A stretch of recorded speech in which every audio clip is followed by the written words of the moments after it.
Apakah boleh kita menunda pernikahan hanya karena takut tidak bisa membantu orang tua dalam perekonomian? Man istata'a minkumul ba'ata, siapa di antara kamu yang sanggup menikah, falyatazawwaj, menikahlah. Fa illam yastati, kalau dia tidak sanggup menikah, fa alaihi bisawm, hendaklah dia banyak puasa untuk menekan nafsu, libido. Fa innahu lahu wija, karena puasa itu menjadi obat baginya. Kalau aku nikah Pak Ustadz, aku nanti membiayai biniku, anakku. Kalau dia laki-laki. Kalau perempuan, kalau aku nikah, nanti takut aku Pak Ustadz sibuk mengurus anakku. Ya kalau lakiku baik, kalau lakiku Fir'aun. Jadi untuk setahun ini aku membahagiakan orang tuaku dulu. Boleh. Karena kewajiban nikah itu ada waktunya, alal faur, segera. Kalau tidak menikah dia buat dosa, wajib. Tapi kalau dia mampu mengendalikan dirinya, nanti setelah setahun baru orang tua saya sudah siap, adik saya sekolah, bagus. Tapi yang paling bagus adalah dua-duanya jalan, nikahnya jalan, orang tua pun terbantu, insya Allah. Makanya sebelum nikah itu ada namanya ta'aruf.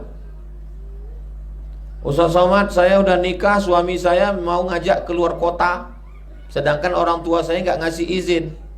Loh, terus kayak mana? Ini yang saya bingung Pak Ustaz. Kata suami saya, sorga udah pindah ke tapak kaki dia. Kenapa tak kalian bahas dulu waktu ta'aruf? Lama kau ta'aruf sama dia? Lama juga Pak Ustaz. Apa yang kalian bahas? Mie ayam? Cendol? Ta'aruf itu bukan cerita kuliner. Ta'aruf itu mendudukkan masalah. Bang, aku ini disekolahkan mak ayahku, aku PNS. Sekarang aku di Pekanbaru. Kau kan pindah-pindah. Nanti kalau pindah, aku ikut kau atau ikut orang tua? Kata dia, kau mesti ikut aku. Oh, kalau gitu tak cocok. Bunga bukan setangkai, kumbang bukan seekor. Patah tumbuh hilang berganti, hilang satu tumbuh seribu. Kau cari orang lain. Begitu, jangan terus ta'aruf cerita makanan kesukaan apa. La ilaha illallah. Wih. Makan apa lah pula kau urus makan itu? Tak perlu dibahas. Sebentarnya belajar masak itu. Tonton YouTube tuh, masak. Masukkan bawang 3 siung, masuk 3 kilo. Pahit nih dek katanya. Makanya ta'aruf itu yang dibahas yang urgen-urgen. Bang, aku nih hafal Quran. Sehari aku mesti murojaah 2 juz. Kau siap tak? Adinda, kau bidadari surgaku. Aku menjadi pelayannya. Kalau begitu cocok lah. Nanti kau ngepel, kau cuci, kau semua ya. Aku mengulang Quran aja. Maka didudukkan dari awal. Aku nih hafal Quran. Pesan Ustaz Somad dulu, semua santri-santrinya mesti punya pondok. Aku nanti pingin supaya kita punya pondok. Kalaupun tak sanggup buat pondok, punya rumah Quran. Aku ingin dari maghrib ke isya anak-anak ngaji macam dulu Ustaz Somad di Azhara, anak-anak mengaji. Aku ingin sore ngajar tahfiz untuk ibu-ibu. Izin kau nanti kalau begitu. Jangankan untuk itu, nyawa aku berikan untuk kau. Gua banget. Habis itu baru ditanya sama ayah kalian, macam mana cocoknya nampak kau calon itu? Mau jawab iya atau iya aja atau iya banget ya? Ceritakanlah yang penting-penting. Ibu kan punya anak perempuan. Santri juga berpikir, jangan nanti setelah nikah dibilangnya kau berhenti baca Quran, rambut kau cat 3 warna macam sarang tawon. Aku ingin lipstik kau 2 inci, mata kau sebelah biru sebelah hijau. Hilanglah Quran kalian. Apalah gunanya belajar sampai 6 tahun, 3 tahun ngapal Quran, 1 tahun baca kitab, 1 tahun praktek life skill. Apa guna kalian belajar lama-lama kalau nikah sama genderuwo? Fit and proper test. Ibu yang mau menantu 2025 ini buat tim fit and proper test, tim penguji Abdul Somad. Apa boleh menunda pernikahan hanya takut setelah menikah tidak bekerja karena ingin jadi wanita karir? Nanti setelah berumur 30, 35, 40, makanlah karir kau tuh. Pensiun umur 60, mau duduk di rumah sama laki, sama anak, sama cucu. Mau ngobrol sama siapa? Mau ngobrol sama AI. Keindahan hidup ini bukan cuma karir kerja. Silakan karir jalan, ngajar. Tapi di samping itu kalau ada laki-laki yang baik, menikahlah. Miskin dia Pak Ustadz, iyakunu fuqara yughnihimullah. Kalau dia fakir dicukupkan Allah. Bang, aku tahunya kau salah satu dari asnaf zakat yang 8. Gajiku ada sedikit, makan aku, makan kau. Aku tak minta apa-apa sama kau. Akad nih, mahar nikah udah kusiapkan, cincinku ada. Untuk acara walimah, insya Allah sewa gedung, nanti ku mintakan izin sama Ustaz Somad di halaman Az-Zahra kita buat. Masalah kue, insya Allah jamaah sore Jumat mau orang tu nyumbang satu kotak. Yang penting kau setia menjaga aku sampai ke pintu surga. Apa kata dia? Jangan ke pintu deh, masuk kita ke dalam bersama. Karirnya jalan, ngajarnya jalan, pegawainya jalan, nikahnya jalan, punya anak, punya cucu. Karena kita ini tua. Sekarang banyak artis-artis nikah free child, tak mau punya anak. Terus tua nanti mau sama siapa?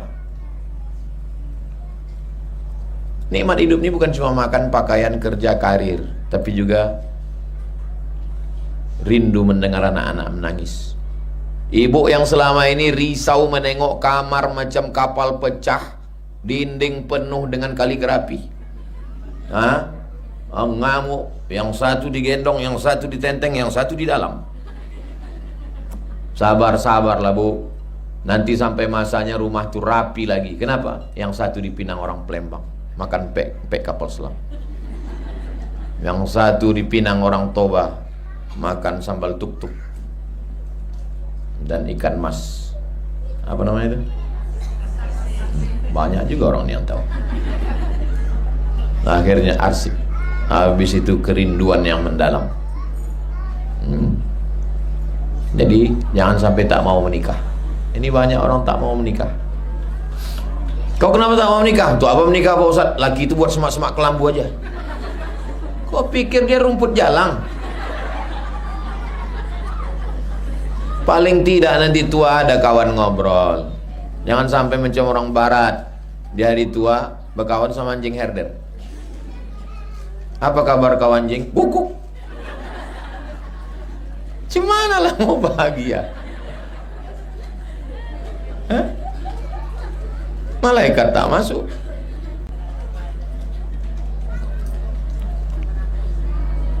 Doakan ya Ustaz yang memberikan pertanyaan ini murah rezeki dan sukses. Bukan cuma yang beri pertanyaan, semua ini. Dia aja yang mau didoakan. Mana? Bilanglah kami semua Pak Ustaz. Atulah dia tak mau nikah. Apakah orang yang udah meninggal itu bisa mengetahui kehidupan dunia?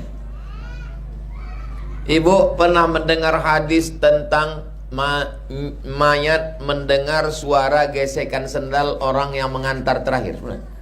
Hadis wah. Macam mana bunyi sendal itu kalau di jalan? Kresek, kresek, kresek, kresek, kresek. Coba kita masuk ke liang lahat tanah, dengar suara orang berjalan di atas. Begitulah orang itu tahu tentang kehidupan di bawah. Apakah emak saya, ayah saya, atuk saya, unyang saya tahu bahwa saya sekarang sedang bangun pondok, ada anak tahfiz, saya mengajar sore? Tahu. Mana dalilnya? Wa qul i'malu, beramallah kamu, fasayarallahu amalakum, Allah melihat, wa rasuluhu, Rasulullah melihat, wal mu'minun, orang beriman melihat. Makna orang beriman situ bukan orang yang hidup saja, orang yang mati pun menengok. Saya tadi pulang pengajian, ini nanti Alhamdulillah siap pergi pengajian, lewat di kubur. Lalu apa saya? Setiap lewat, ustazah, anak-anak, setiap lewat saya ajak, assalamualaikum ya ahlad diyar minal mu'minin wa inna insyaallah bikum lahiqun yarhamullahu mustaqdimin wal mustakhirin nasallallahu lana wa lakumul afiyah. Kira-kira orang yang di alam barzah itu tahu atau tak tahu? Tahu. Kalau tak tahu, untuk apa kita mengucapkan salam dan doa untuk mereka? Tanda tahu. Kita tak pernah mati. Di alam roh hidup, di alam rahim hidup, di alam dunia hidup, di alam barzah hidup, di alam surga. Kapan kita mati? Lalu katanya nanti kita mati. Mati itu maksudnya ruh keluar dari jasad. Bukan mati menjadi bunga ini, bunga plastik mati jadi kayu, bukan. Kita hidup. Hanya saja ketika ruh masuk ke dalam badan namanya hidup. Kalau keluar namanya mati. Bukan mati jadi benda mati, tidak. Jadi patung, tidak. Kita ini hidup. Makanya orang bunuh diri itu kenapa? Karena dianggapnya dunia ini banyak kali masalah. Waktu itu aku bagus mati aja lah. Kau tak mati. Terjun dari gedung yang tinggi, bukan mati. Hidup. Tapi diazab terus, azab kubur. Kita maunya setelah mati lebih lama hidup di dunia ini atau di alam barzah? Di alam barzah. Di dunia ini paling lama 63 tahun. Itu pun encok, asam urat, diabetes meletus, lambung, mata berkunang-kunang, sakit gigi, semua sakit. Tapi begitu kita mati nanti, sampai menunggu hari kiamat, itulah yang paling lama. Yang menulis kitab ini meninggal tahun 852. Sekarang sudah tahun 1447. Berarti dia sudah di alam kubur 600 tahun. 600 tahun. Tapi pahala kitabnya kita baca mengalir ke kubur. Itulah yang kita mau. Apakah mana kertas tadi? Apakah orang yang meninggal bisa mengetahui kehidupan dunia? Bisa. Kenapa orang yang sudah meninggal bisa datang dalam mimpi?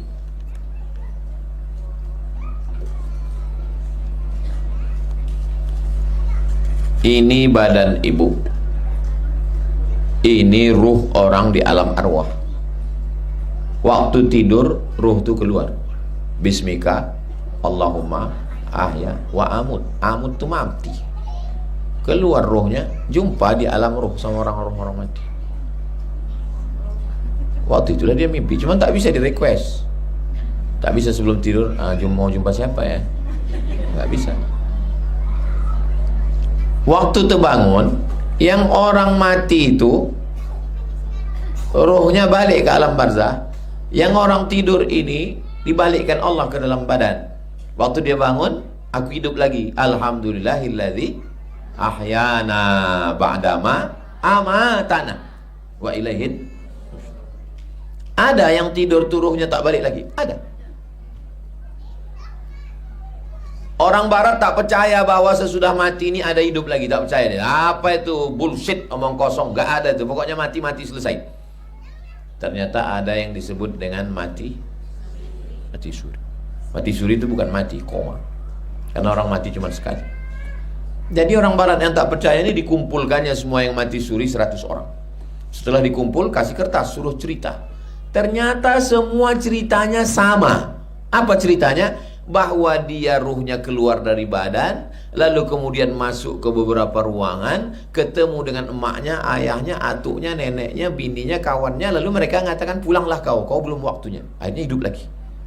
Bulan lalu saya jumpa dengan orang koma 12 jam. Kebetulan nih, saya tanya, perempuan, kakak waktu koma itu apa yang kakak tengok?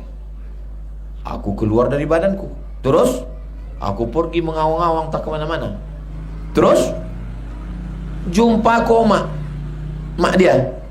Terus apa kata mak? Kata mak, baliklah kau. Balik aku lagi. Itulah hidup lagi. Bahwa ruh itu ada. Akhirnya orang barat yang tak percaya tadi menjadi percaya, karena 100 orang dengan versi yang sama. Berarti dia ilmiah. Jadi kalau ada orang mengatakan mati itu tidak ilmiah, ilmiah sudah diadakan percobaan. Kalau percobaan 3 sama itu sudah ilmiah. Kalau 100 sudah ilmiah. Semua yang jumpa orang mati itu mengatakan, kau belum waktunya, baliklah kau lagi. Hidup dia. Pernah Ustaz jumpa almarhumah mak Ustaz. Jumpa saya mimpi. Habis itu diludahinya tangan saya. Saya buka takwil mimpi. Apa takwil mimpi kalau kita jumpa diludahinya tangan? Mau mendapat rezeki yang berkah. Apa solusi bagi saya agar hati dan pikiran saya hanya tertuju kepada Allah, Lalu bagaimana agar kita bisa mendapatkan hati yang damai dan lapang setelah kita disakiti oleh manusia? Dua pertanyaan. Apa cara supaya hati kita tertuju kepada Allah? Ambil tasbih yang 100, berzikirlah. Zikirnya apa Pak Ustaz? La ilaha illallah, la ilaha illallah, la ilaha illallah, la ilaha illallah, la ilaha illallah, la ilaha illallah. Mandi bersih, wudu, sholat sunat taubat. Kalau kebetulan malam, sholat sunat tahajud. Habis itu berzikirlah. Dapat 100, 200, 300, 400, 500, 1000. Mulut menyebut, hati mengingat, pikiran fokus. 3. Mulut menyebut, hati mengingat, pikiran fokus. Pejam mata. La ilaha illallah, la ilaha illallah, la ilaha illallah. Kalau sudah terbiasa, sambil nyetir pun la ilaha illallah, sambil bawa motor pun la ilaha illallah. Saya diajak orang Moge reading, ride to born, born to ride, ride to Jannah. Ustaz, kita naik motor kemana? Ke Harau. Muak, jauh juga tuh. Ustaz, nanti naik motor dari pondok, habis itu naik mobil. Nanti udah mau dekat-dekat Harau, kami syuting lagi untuk konten aja. Oh, kau pikir nih Ustaz kaleng-kaleng. Saya bawa motor tuh dari sini sampai ke Harau. Jadi selama di motor tuh apa yang Ustaz ingat? Zikir. La ilaha illallah. Makin laju dia makin kencang zikir. Supaya apa? Kalau mati kita mati dalam la ilaha illallah. Ya putus zikir. Asal lupa zikir balik. Tapi yang gara-gara ini ibu besok tak mau ngobrol, balik dari sini tanya suaminya, "Cemana pengajian Ustaz Somad tadi?" La ilaha illallah. Ngobrol tetap. Kan berarti tak zikir. Ngobrol biasa. Kalau pas sedang ngobrol zikirnya di sini. Pas sedang sendirian zikirnya la ilaha illallah, la ilaha illallah, la ilaha illallah. Bagaimana supaya hati ini damai? Ala bidzikrillahi tatmainnul qulub. Dengan banyak berzikir hati menjadi tenang. Karena kalau tak berzikir, pikiran ini bercabang-cabang. Ditengok pula besi, kapanlah kelas ini selesai. Ditengok masjid, kapanlah masjid ini selesai. Ditengok paping blok, kapanlah paping ini sampai. Ditengok santri, kapanlah orang ni hafalannya selesai, bisa dia baca kitab macam mana nanti kalau tamat. Oh, bercabang-cabang. Kalau dipikirkan ini semua, meletuplah, pam, pecah pembuluh darah, stroke. Tak saya pikirkan, saya jalani aja semua. Ini masjid, ini tanah kosong, mau dibeli tak mau, digarap tidak, semak. Biawak, hantu, harimau, gajah pun bisa bersembunyi di situ. Belakang semak, depan ini pula semak. Itu kalau saya pikirkan itu naik emosi saya. Gimana caranya? Setiap lalu di situ saya baca Al-Fatihah, saya baca selawat. Ya Allah, kasihlah jalan. Al-Fatihah. Bismillahirrahmanirrahim. Allahumma sholli. Kasihlah jalan. Hidup ini kalau semua dipikirkan, letup kepala kita. Pikirkan sikit. Tapi bukan berarti tak pikirkan. Jangan pula balik dari sini tak masak, tak betanak, anak tak diurus, balik tanya lagi, tak kau mandikan anak, tak usah kita pikirkan bang. Terserahkan aja sama Allah semua. Kan begitu maksud saya. Tetap kita lakukan, tapi jangan sampai dipres utang. Ibu kalau terlalu berpikir, naik asam lambung. Kalau terlalu berpikir, bertambah kerut muka. Kalau terlalu berpikir, naik gula darah. Kalau terlalu berpikir, naik kolesterol. Kalau terlalu berpikir, naik darah tinggi. Ibu mati, bapak kawin lagi. Kita ini berkawan-kawan, sama-sama ketawa, sama-sama menangis. Tapi ingat, mati kita kawan makan ayam. Betul tak? Nah, ngaku orang. Mati kita orang tahlilan. Malam ketiga bubur kacang hijau. Susah terlalu dipikirkan. Yang kita pikirkan ini, macam mana supaya kita beramal soleh, istiqomah dan mati husnul. Itu yang perlu dipikirkan. Bicara masalah takdir, tidaklah sesuatu terjadi tanpa seizin Allah. Kemudian manusia berbuat tidak baik karena keterpaksaan dan karena dalam tekanan. Apakah dia tetap berada? Sementara Allah telah menakdirkan jauh sebelum dia lahir ke dunia. Menjadi orang Riau itu takdir yang bisa dipilih atau tak bisa dipilih? Bisa dipilih. Ibu menjadi orang Jawa bisa dipilih. Ibu menjadi orang Minang bisa dipilih. Takdir. Maka tak boleh kita mengejek suku orang. Kau orang apa? Orang Jawa. Orang Jawa.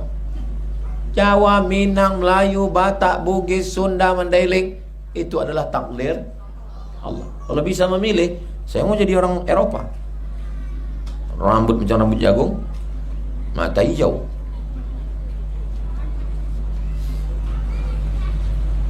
Tapi saya mau minum teh atau minum air putih, bisa milih atau tidak?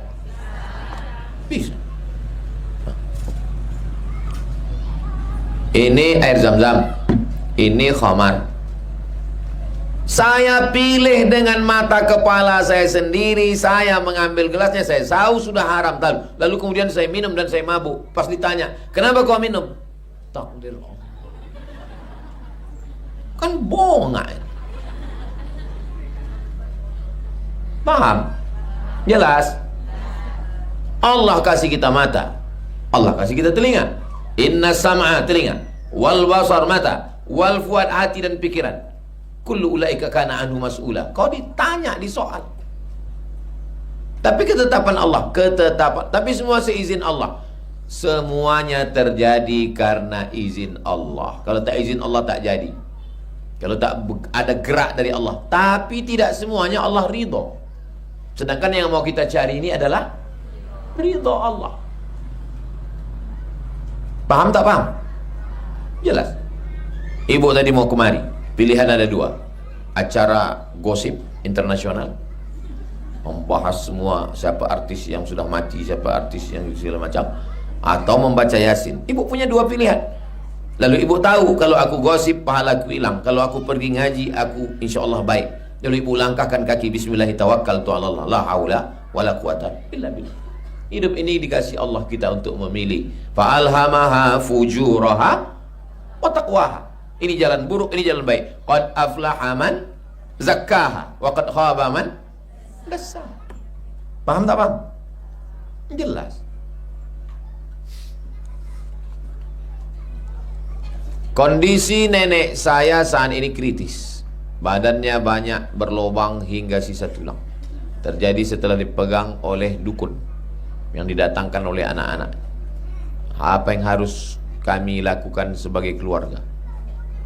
Pertama, diambil daun bidara, ditumbuk pakai batu gilingan, masukkan ke dalam air, masukkan ke dalam ember, dibacakan Al-Fatihah, Qul huwallahu 3 kali, Al-Falaq sekali, An-Nas sekali, pangkal Al-Baqarah sampai wa ulaika humul muflihun, ayat kursi, ujung Al-Baqarah lillahi ma fis samawati, habis itu la ilaha illallah 40 kali, 100 kali, habis itu selawat Allahumma sholli ala sayyidina Muhammad wa ala ali sayyidina Muhammad.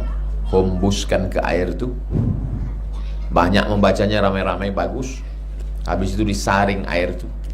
Kalau bisa mandi-mandi, kalau tak bisa dilapkan ke badannya, ke kepalanya, ke tangannya, kakinya, minumkan untuk menghilangkan gangguan-gangguan jin, hantu, setan. Habis itu dibacakan MP3. Kalau ada yang sanggup membacakan Yasin, membacakan Al-Baqarah. Kalau tak ada yang sanggup, MP3 murattal, pilihkan surat Al-Baqarah. Surat Al-Baqarah mengusir hantu setan, 2 juz 4 lembar. Itu cara membersihkan dia dari segala macam sihir-sihir. Mudah-mudahan anak cucu kita tak percaya pada dukun. Minta doanya Ustaz agar dikuatkan, diberikan kemudahan. Nanti di akhir majelis sama-sama kita berdoa insyaallah. Kertas terakhir. Apakah berdosa seorang istri masih mau kerja tapi suami melarang karena anak yang harus dititipkan kepada orang lain? Perempuan mau kerja nih, apakah mau cari kaya atau cari makan? Kalau dia mau cari makan, membantu suami. Bang, gaji kau kurang, jadi aku mesti kerja. Maka kewajiban mengasih makan, pakaian, tempat tinggal, pendidikan, dan perhatian. 5. Makan, pakai, tempat tinggal, pendidikan, perhatian adalah tanggung jawab suami. Tapi suami tak sanggup, istri mau menolong. Maka suami mengatakan, terima kasih kau sudah mau menolong aku. Anak kita macam mana? Kita titipkan, tapi titip ini bayar. Ada yang gratis, siapa? Mak kau lah. Mak, tolong ya, aku kerjanya pagi dari jam 8 sampai jam 4 sore. Sudahlah kalian susah menjaga aku, sekarang menjaga anakku pula lagi. Tapi cemanalah. Kalau untuk mencari makan boleh, tapi kalau untuk mencari kaya, kebahagiaan perempuan itu bukan pada cincin emas, gelang, mobil, rumah. Kebahagiaan perempuan adalah pada berhasilnya anak. Suami kerja, istri kerja, anak pendidikan tak betul, sibuk main handphone, nonton TV, hancur investasi anak. Tak terbayar dengan gaji kantor itu.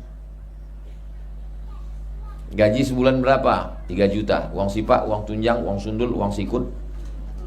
Akhirnya dapatlah 10. Anak masuk BNN, Badan Narkotika Nasional. Malunya lagi, sekolahnya gagal. Terjual rumah, tergadai mobil untuk membiayai anak kena narkoba. Gara-gara siapa?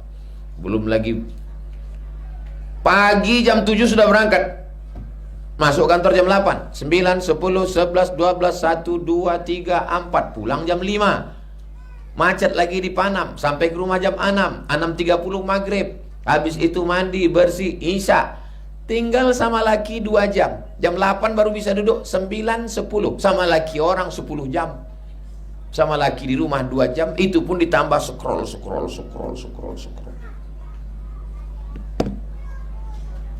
Makan sama laki orang di kantor, sama laki sendiri, makan kita adik diet.